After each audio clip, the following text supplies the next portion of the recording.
Bismillah, alhamdulillah, wassalatu wassalamu ala rasulillah. Allahumma la sahla illa ma ja'altahu sahla, wa anta ya hayyu ya qayyum taj'alul hazna idza syi'ta sahla.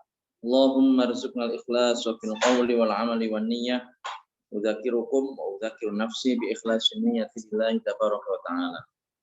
Alhamdulillah, pada pertemuan sebelumnya secara virtual ya tentunya, kita sudah menyelesaikan tentang hukum-hukum idgham. Idgham berdasarkan sifat huruf dan juga makharij huruf. Kita akan melanjutkan kajian kita dengan mat, membaca panjang. Dan ini pembahasan yang sangat penting sekali, Jadi supaya diperhatikan sebagaimana mestinya, karena kita tahu dalam bahasa Arab itu panjang pendek suatu huruf ini sangat berpengaruh dengan makna. Jadi makna bisa melenceng, bisa berubah total apabila yang panjang dibaca pendek atau sebaliknya, yang pendek dibaca panjang. Sebagai contoh, ketika seseorang mengucapkan kalimat tauhid, yaitu la ilaha illallah. La ilaha illallah. Di situ ada beberapa huruf yang dibaca panjang. Yang pertama adalah lam, dibaca panjang la, kemudian lam yang kedua ilah, kemudian lafzul jalalah lam ketiga illallah. Nah, ini semuanya harus dibaca panjang sebagaimana mestinya. Apabila yang panjang itu dibaca pendek, maka akan mengubah makna. Jadi yang harusnya menafikan ketuhanan bagi selain Allah, maka ketika dipendekkan berarti menetapkan ketuhanan bagi selain Allah. Dan ini jelas-jelas bertentangan dengan tauhid. Kalau dikatakan la ilaha illallah, maka maknanya adalah tidak ada yang berhak disembah melainkan Allah Subhanahu wa taala. Tetapi jika lamnya dipendekkan dan dibaca la ilaha illallah, umpamanya baca salah seperti itu, maka ini maknanya berubah menjadi bahwa ada yang disembah selain Allah Subhanahu wa taala. Seperti itu. Ini kebetulan tetangga ada acara hajatan ya, dan mereka menyalakan kembang api lagi ibu-ibunya. Enggak tahu di sana dengar atau enggak ya.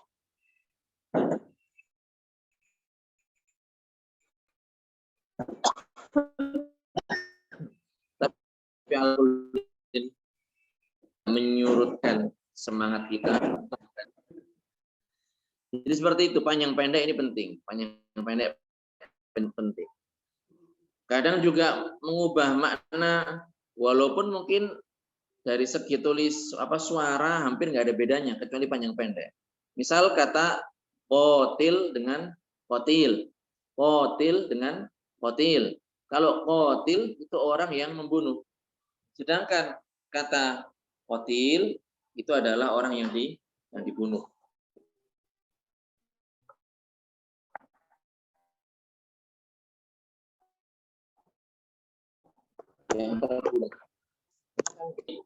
Kita sampai pada bait nomor 35. Ya, kita akan membahas tentang pembagian mat. Mat ini membaca panjang. Bait nomor 35. Dan di awal-awal bait ini akan dijelaskan bahwasanya secara garis besar mat atau membaca panjang itu terbagi menjadi dua. Ada yang namanya mat tabi'i atau mat asli, ada yang namanya mat far'i, ada yang namanya mat tabi'i atau itu sama ya, nama lainnya sama. Ada yang mat far'i, sesuai namanya asli yang natural. Jadi asli memang seperti itu. Jadi kan dibaca dua harokat atau dua ketukan. Itu namanya mat asli dan disebut dengan mat tabi'i. Tabi'i ini natural, jadi murni. Adapun yang kedua adalah mat far'i, cabang.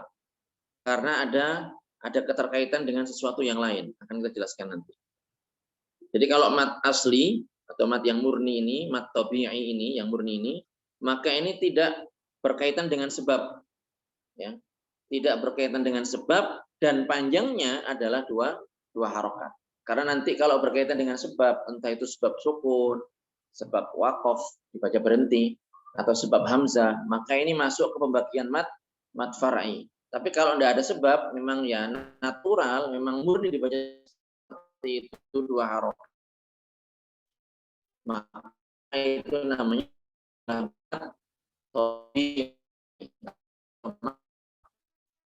asli. Ulama yang menazamkan mengatakan wal maddu asliyun wa far'iyun lahu wa sammi awalan tabi'iyan wa hu ma la tawaqqufa lahu ala sabab wala bidunihil hurufu tujtalab bal ayyu harfin ghairu hamzin aw sukun ja ba'da maddin fa tabi'iyya yakun. Di bait yang 35. Mad wal maddu asliyun wa far'iyun lahu. Jadi mad ini ada dua, yaitu mad asli atau disebut juga mad tabi'i dan mad far'i, ya. Wasammi awalan, namailah yang pertama, jadi yang asli ini tabi'iyan dengan mad tabi'i, punya nama lain, mad asli punya nama lain yaitu mad tabi'i. Wa huwa, yaitu yang dimaksud dengan mad tabi'i yaitu mala tawaqqufa lahu ala sabab. Jadi mad yaitu membaca panjang yang tidak digantungkan kepada sebab. Wala bidunihil hurufu tujtalab, dan tidak pula tanpanya, yaitu membaca panjang, huruf-huruf mad ini didatangkan. Jadi mad membaca panjang ini ada hurufnya. Huruf-huruf mad ini ada tiga. Yang pertama adalah alif. Ya, yang pertama alif, dan alif itu di sini sebelumnya pasti adalah huruf yang berharokat fathah. Tidak ada selain seperti itu. Jadi ketika ada huruf mad alif, maka huruf sebelumnya adalah huruf yang berharokat fathah. Kalau ini istilah yang kita pakai ya. Beberapa tempat mungkin pakai istilah bersyakal, atau di tempat lain pakai istilah berbaris. Udah. Ya, dengan segala hormat saya minta istilah-istilah itu ditinggal biar kita sama, istilahnya penggunaannya sama, biar nggak membingungkan. Berharokat kita pakai itu saja. Kalau berbaris nanti dikira mau upacara lagi, baris-baris berbaris. Jadi alif itu pasti huruf sebelumnya adalah huruf yang berharokat fathah. Fathah ini tanda baca yang bunyinya adalah a. Jadi kalau ba diharokati fathah, maka bunyinya ba. Nah, jadi kalau ada ba setelahnya alif, maka ba ini pasti berharokat fathah seperti itu. Jadi itu huruf fath yang pertama, alif.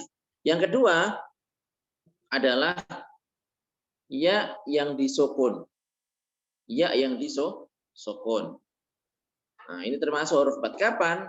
Ketika huruf sebelumnya adalah huruf yang berharokat kasroh atau terkadang berharokat fathah. Itu maka di sini ya adalah yang disukun di sini adalah berarti huruf mad. Yang ketiga adalah wawu yang disukun. Dan huruf sebelumnya adalah huruf yang berharokat dhammah atau berharokat fathah. Selain itu maka berarti wawu ini bukan huruf mad. Jadi kalau wawu berharokat atau ya berharokat, maka pada saat keduanya ini berharokat, wawu berharokat, ya berharokat, bukan disukun, maka bukan termasuk huruf mad. Maka karena tidak akan dibaca panjang. Jelas ya? Jadi itu yang dimaksud dengan mad tabi'i adalah yang tidak digantungkan pada sebab, yang nggak ada kaitannya dengan sebab-sebab yang lain. Ya memang natural dibaca panjang seperti itu. Karena ada huruf mad, sudah langsung dibaca panjang. Dan ketika membaca panjang, maka pasti akan didatangkan huruf-huruf mad. Jadi kalau memang ada panjang, berarti ada huruf mad. Kalau ada alif, sebelumnya fathah, berarti dibaca panjang. Nuhiha, ha, hanya dibaca panjang. Kemudian nuhiha, nunnya dibaca panjang. Hiha, haknya dibaca panjang. Bal ayyu harfin ghairu hamzin aw sukun ja ba'da maddin fattabi'ya yakun. Bahkan setiap huruf selain hamzah dan sukun yang datang setelah huruf mat, maka itu adalah mat tobi. Jadi dengan kata lain mat tobi itu kalau dibahasakan lebih sederhana itu adalah setiap a, i, u yang dibaca panjang. A, I, U yang dibaca panjang tanpa ada keterkaitan dengan hamzah, dengan sukun, dengan waqaf dan semacamnya. Itu namanya mat asli atau mat tabi'i. Ya. Bismillahirrahmanirrahim. Bismillahi, lamnya dibaca panjang. Bismillahirrahmanirrahim. Mimnya dibaca panjang. Haknya dibaca panjang, itu namanya mat tabi'i. Penjelasannya, mat berarti menambahkan. Jadi secara bahasa mat ini menambah apa? Menambah bunyi suara. Yaitu memanjangkan suara. Kenapa dibaca panjang suaranya? Karena terdapat huruf mat. Dan mat ini terbagi menjadi dua. Sesuai dengan yang dinauman tadi. Ada yang namanya mat asli, disebut juga dengan mat tabi'i. Dan ada yang namanya mat far'i. Yang pertama, kita akan bahas yang pertama. Mat tabi'i, yaitu membaca panjang yang tidak digantungkan kepada sebab seperti hamzah. Jadi sebabnya banyak. Ada beberapa sebab yang menjadikan bacaan panjang tersebut bukan panjang yang murni, bukan mat yang murni. Jadi karena sebab hamzah, karena sebab waqaf, karena sebab sukun. Ya. Jadi kalau ada sebab seperti hamzah, seperti sukun, seperti waqaf, maka itu bukan mat yang murni, tapi mat far'i, mat cabang.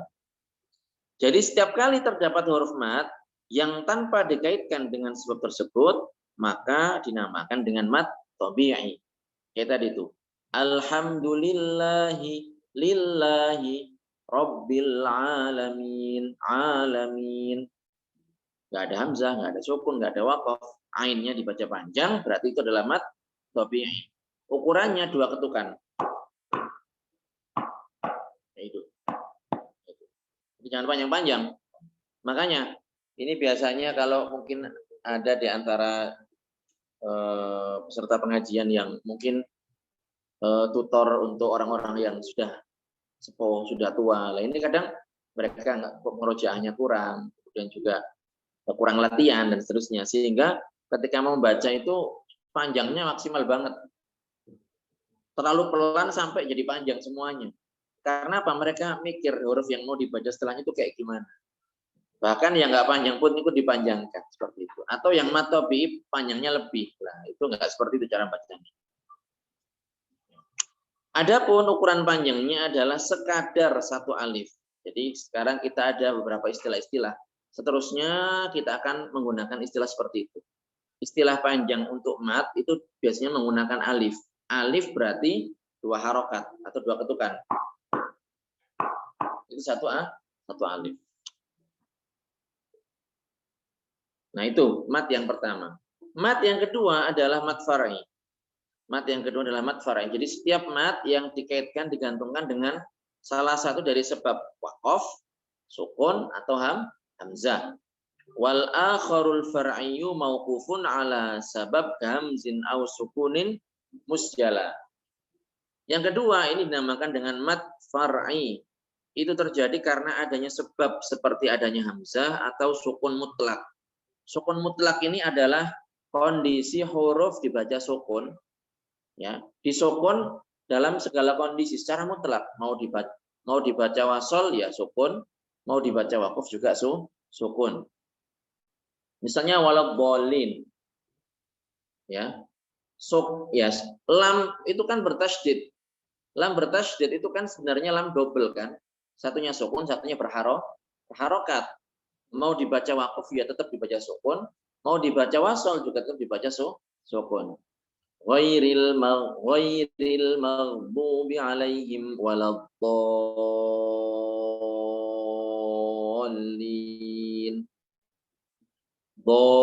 Dallin. Tapi di sini nggak dibaca waqaf ya, karena apa? Di tengah-tengah kalimat. Jadi itu namanya sukun mutlak. Karena kadang dibaca sukun dikarenakan waqaf. Alhamdulillahi rabbil alamin. Nunnya kan asalnya nggak bersukun itu. Tapi berharokat apa? Fathah. Kenapa dibaca sukun? Karena waqaf. Nah, kalau seperti ini nanti ada kaitannya. Namanya mad arid sukun. Nanti ada pembahasan setelah. Kalau dibaca sukun, tapi kalau dibaca terus, Alhamdulillahi rabbil alamin arrahmanir rahim. Nah, ini berarti dibaca mad tabi 2 harokat. Kalau dibaca mad arid sukun karena waqaf berhenti di situ, maka nanti ada beberapa pendapat. Jadi ini macam mad yang kedua, mad far'i, yaitu membaca panjang yang digantungkan kepada sebab seperti hamzah, sukun mutlak atau waqaf. Jadi setiap kali terdapat huruf mad yang dikaitkan dengan sebab tersebut, maka dinamakan dengan mad far'i. Ukuran panjangnya lebih dari 1 alif, lebih dari 2 ketukan. Jadi itu pembeda antara mad far'i dengan mad asli itu adalah kalau far'i itu panjangnya lebih. Panjangnya lebih. Nah, hurufuhu salasatun fa'iha min lafzi wayin wahya fi nuhiha. Huruf mad ada 3. Maka perhatikanlah. Ia terkumpul dari lafal wayin. Jadi kalau mungkin diperinci kerepotan ya sudah ingat saja kata wayin. Oh ya, wawu, alif, kemudian ya. Seperti pada kata nuhiha. Kata nuhiha ini adalah kalimat yang terdapat dalam Al-Quran dan sudah menghimpun 3 contoh sekaligus. Wawu sukun sebelumnya dhammah, ya sukun sebelumnya kasrah, alif sebelumnya fathah.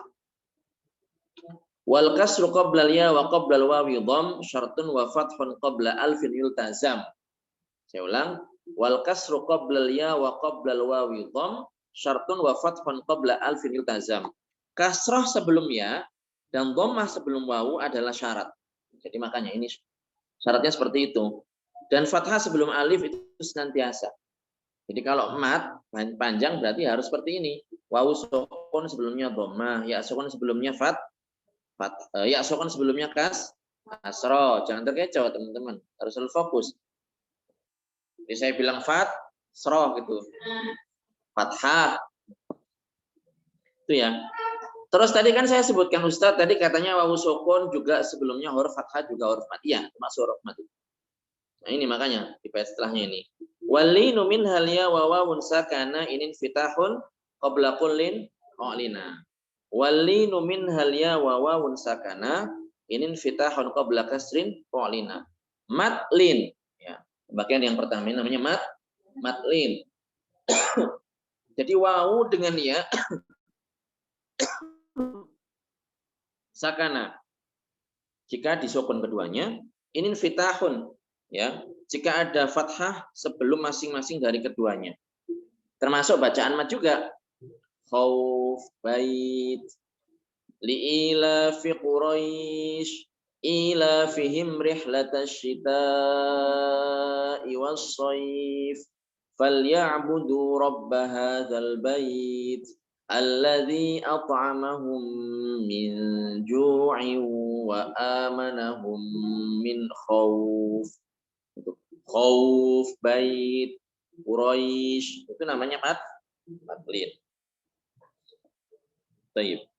Nah ini. Jadi huruf mad penjelasannya, huruf mad ada berapa? Ada 3, yaitu alif, wawu sukun dan ya sukun. Jika huruf sebelumnya berharokat fathah atau yang sejenis dengan huruf mad setelahnya. Ini bahasnya saya ringkas saja. Jadi wawu dan ya itu termasuk huruf mad. Kapan? Ketika disukun dan sebelumnya berharokat fathah. Kalau alif jelas, pasti sebelumnya berharokat fathah. Kalau wawu sama sukun, iya, ketika sebelumnya berharokat fathah juga termasuk huruf mad. Atau yang sejenis dengan huruf mad setelahnya. Ya, yang sejenis dengan alif ya fathah. Yang sejenis dengan wawu sukun ya dhammah. Yang sejenis dengan ya sukun adalah kasroh. Paham ya? Ini jelas sekali. Jadi apabila terdapat alif sebelumnya, bukan alif ya, ini intonasi dalam bahasa kita kadang mempengaruhi sekali. Jadi apabila terdapat alif, langsung Rem di situ. Sebelumnya huruf berharokat fathah, wawu sukun sebelumnya huruf berharokat dhammah, atau ya sukun sebelumnya huruf berharokat kasroh, maka yang demikian itu dinamakan dengan bacaan mat dan harus memanjangkan suara. Contohnya nuhiha, nuhiha, nuhiha, dua ketukan. Dan tentunya dua ketukan ini menyesuaikan tempo ya. Jadi ada tempo cepat, ada tempo sedang, ada tempo pelan. Menyesuaikan, yang penting stabil ketika orang baca itu. Jangan tiba-tiba ngegas gitu, dicepatkan. Enggak, nah ini yang bikin gak enak didengerin. Begitu juga apabila terdapat wawu sukun atau ya sukun dan sebelumnya huruf berharokat fathah, dan ini disebut dengan madlin. Madlin ya. Ada footnote di sini di bawah. Dalam kondisi waqaf boleh dibaca 3 versi. Kayak tadi tuh. Maliki yaumiddin. Maliki yaumiddin. Yaum itu ya. Alaihim toiron. Ini. Kalau dibaca waqaf, tapi di sini biasanya terus ya karena pendek. Contoh yang tadi itu. Al-Quraisy. Li'ila fi Quraisy. Ini bisa dibaca 3 kalau dibaca waqaf. Mat misalnya, kita baca mat, berarti panjang, berarti 6 harokat atau 5 harokat. Kita baca panjang dulu. Kita tarik nafas karena panjang ya. Li'ila fi Quraisy. Ila fihim rihlatash syita'i was-shayf. Panjang. Wah ini kalau korek beneran ya insya Allah nggak ada masalah. Ini kan cuma 2 ayat sudah masuk macam saya. Atau tawassut. Tawassut berarti tengah. Dibaca 4 harokat. Li'ila fi Quraisy. Ila fihim rihlatash syita'i was-shayf. 4 harokat atau 2 alif. Atau dibaca qasr seperti matabi'i. Li'ila fi Quraisy ila fihim rihlatash syita'i was-shayf. Itu. Adapun itu kalau dibaca waqaf, kalau dibaca wasal li'ila fi Quraisyin ila fihim rihlatash syita'i was-shayf. Quraisyin ila fihim rihlatash syita'i was-shayf. Atau kayak tadi, Maliki yaumiddin. Maliki yaumiddin. Wa arsala alaihim tayran ababil. Tayran ababil. Ini dibaca wasal. Tayr. Ya sukun sebelumnya fathah. Maka di sini hanya boleh dibaca qasar. Itu ya. Nah, jadi ini kajian kita sudah menyelesaikan tentang pembagian mat. Mudah-mudahan bermanfaat. Mudah-mudahan dipahami sebagaimana mestinya. Silahkan kalau ada yang mau ditanyakan.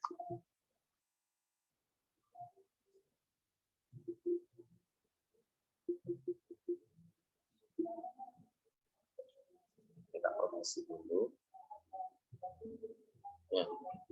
Ya, seperti biasa bagi yang belum punya bukunya ya. Kita promosi kebaikan itu tidak ada salahnya. Orang di luar sana mereka mempromosikan keburukan. Orang Wahabi itu bagaimana mereka dengan masifnya menyebarkan akidah mereka di media sosial. Nah, kita tidak perlu malu menjadi sales kebaikan. Toh ini juga buku yang bermanfaat, ditulis ya dengan teliti dan seterusnya. Monggo. Yang belum punya bukunya nanti bisa menghubungi admin, minta nomor yang menyediakan bukunya, nanti silahkan.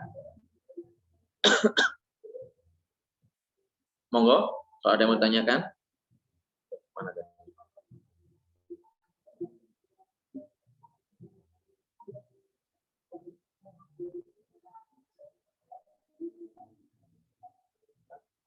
Loh, buka YouTube sih, bentar. Silahkan. Nah ini ada yang bertanya. Assalamualaikum, yang dimaksud satu alif apakah dua harokat ya? Dua ketuk panjangnya. Ya, seukuran itu. Jadi, satu alif, ya ini ukuran panjangnya satu alif. Diistilahkan dengan istilah satu alif. Ya, satu alif itu dua harokat. Jadi dua kali bacaan atau dua ketukan. Itu mudah menurut saya untuk dipahami. Sebagian ulama mengatakan dua lipatan jari, satu dua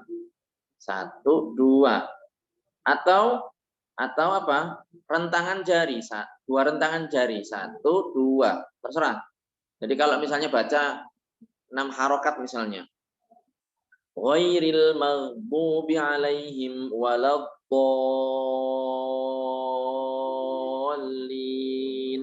itu berarti 6 apa tadi? 6 lipatan jari, atau sebaliknya 6 rentangan jari. Ghairil maghdubi alaihim waladdallin.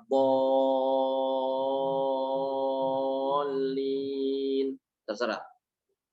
Jadi intinya satu alif dua rentangan jari atau dua lipatan jari. Seperti itu. Atau dua ketukan.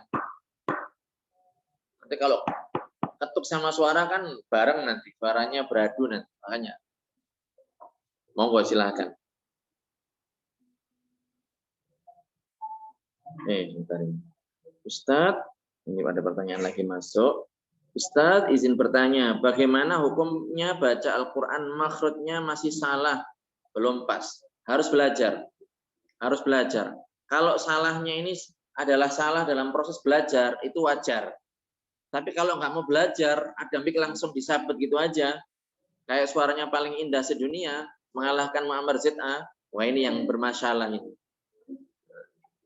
Berdosa kalau sampai merusak makna. Sebagian orang itu misalnya, ini di kampung ya, pengalaman saya pribadi. Jadi misalnya kalau khotib itu kan, kalau ada namanya Bilal ya, Bilal yang sebelum khotib naik ke mimbar itu kan ada orang yang kasih waro-waro, woi jangan ngomong, diem. Tapi pakai bahasa Arab, kurang lebih bahasanya kayak gitu. Woi jangan ngomong, diem, ada mau khutbah nih, ada yang mau naik mimbar nih. Nah itu bahasa Arabnya idza sa'ida, shad ain dal. Idza sa'idal khatibu ilal mimbar. Tapi kalau shadnya dibaca sin, saida. Dan sebagian orang baca kayak gitu. Saida. Kalau saida artinya senang. Ya mungkin senang khotibnya kan dapat amplop setelah khutbah mungkin. Tapi kan bukan itu yang dimaksud. Nah ini merubah makna. Kadang misalnya orang pengen memfasih-fasihkan sehingga ketika membaca sayyidina, yang itu adalah huruf apa? Huruf sin, bacanya apa? Sayyidina Muhammad. Kadang yang pengennya dipanjangkan Muhammad. Nah, ini kan parah ini. Harus hati-hati. Jadi kalau membaca salah karena proses belajar, jadi misalnya sudah berupaya tapi lidahnya ini terbata-bata, kemudian dibenerin. Kalau seperti itu wajar. Tapi dia mengupayakan supaya tidak salah ya. Tapi kok ternyata lidahnya masih salah dan itu dikoreksikan kepada guru yang sito, yang terpercaya, yang bersanad. Itu wajar. Bahkan mendapatkan pahala. Mendapatkan berapa pahala? Apa saja? Pahala membacanya dan pahala kesulitan yang dihadapi. Dalam hati disebutkan seperti itu. Tapi kalau orang membaca sendiri kayak gitu kan, ada mic misalnya dengan PD-nya dan tidak berbelas kasih kepada telinga-telinga yang perlu dikasihani itu, lah ini yang berdosa itu. Hanya hati-hati. Monggo, yang pengen ngaji baca Al-Quran silahkan cari asatidz syahama terdekat. Monggo. Insya Allah kami punya sanad yang terhubung, yang sambung kepada Rasulullah Shallallahu Alaihi Wasallam. Dan begini ya, ketika membaca Al-Quran, membaca satu surat atau berapa surat dengan bacaan yang benar itu lebih bagus, lebih baik daripada sok-sokan baca satu Al-Quran tapi belepotan, morat-marit nggak karu-karuan. Nah ini perlu diperhatikan. Kadang orang itu semangat tapi nggak didasarkan dengan ilmu. Lah ini bahaya ini. Bahaya. Jadi kerusakan di dunia ini disebabkan oleh dua hal. Orang bodoh yang semangat, ya. Orang alim tapi dia fasik. Alimun mutahatiku wa jahilun mutanassiku, katanya. Alimun mutahatiku, orang yang alim tapi dia fasik. Nggak peduli dia alim. Orang-orang tahu kalau dia alim tapi dia fasik, pelaku dosa besar. Jadi diikuti. Jika dimintai fatwa, ngasih fatwa yang batil. Atau orang bodoh, jahilun mutanassiku, orang yang bodoh tapi dia ini semangat ibadah, nggak mau belajar. Nah, ini juga bahaya juga ini. Seperti itu. Next, monggo yang mau nanya lagi silahkan.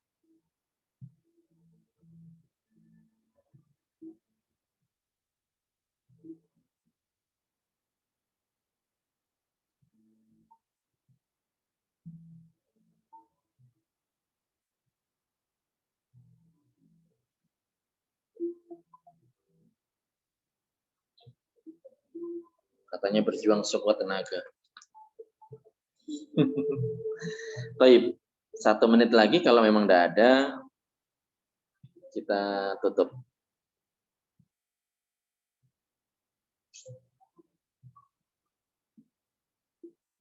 Subhanallah. Kadang saya gregetan loh. Dengerin suara-suara yang menurut saya ya, suara saya lebih enak daripada suara itu. Kayak gini misalnya, ini dangdutan, cekoknya nggak dapet, di telinga juga nggak bisa dinikmati gitu.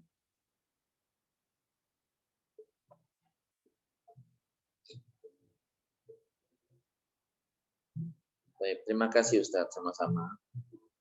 Baik. Ustadz, kalau masih belum bisa mengucapkan makhraj shad bagaimana? Latihan terus sampai bisa. Kalau memang beneran tidak bisa, bagaimana? Ya, cari solusi yang lain.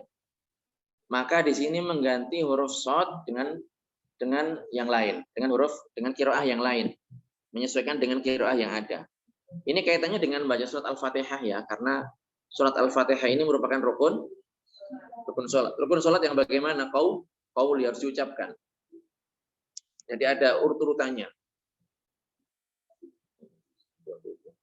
Jadi kalau nggak bisa huruf shad, maka mencari qiraah yang lain yang mengganti huruf shad, misalnya dengan huruf sin misalnya. Seperti itu. Nanti akan kita carikan solusi. Tapi belajar bisa. Jadi Al-Quran itu mudah, bahasa Arab itu mudah, dan nggak boleh dikatakan bahasa Arab itu sulit. Kenapa demikian? Karena Al-Quran menjelaskan bahwa bahasa Arab itu mudah. Ya. Tidak boleh dikatakan sulit. Itu adalah propagandanya orang-orang Barat yang benci Islam. Buktinya apa? Tidak ada kitab yang dihafal lebih banyak daripada Al-Quran di seluruh dunia ini. Tidak ada. Tidak ada orang yang hafal Al-Quran, tidak ada orang yang menghafal kitab lebih banyak dibandingkan dengan yang menghafal Al-Quran. Al-Quran dihafal di mana-mana. Bahasa Arab itu dikuasai oleh orang di mana-mana. Orang ajam, orang non-Arab, itu kalau mau belajar bisa. Bisa.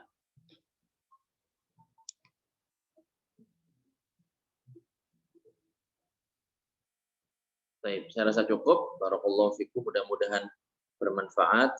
Kita tutup dengan tahlil, sholawat, dan istighfar. La ilaha illallah. Allahumma sholli ala Sayyidina Muhammad wa ala alihi wa sahbihi wa sallim. Rabbi ghfirli wa liwalidayya wa lil mu'minina wal mu'minat. Walhamdulillah. Assalamualaikum warahmatullahi taala wabarakatuh.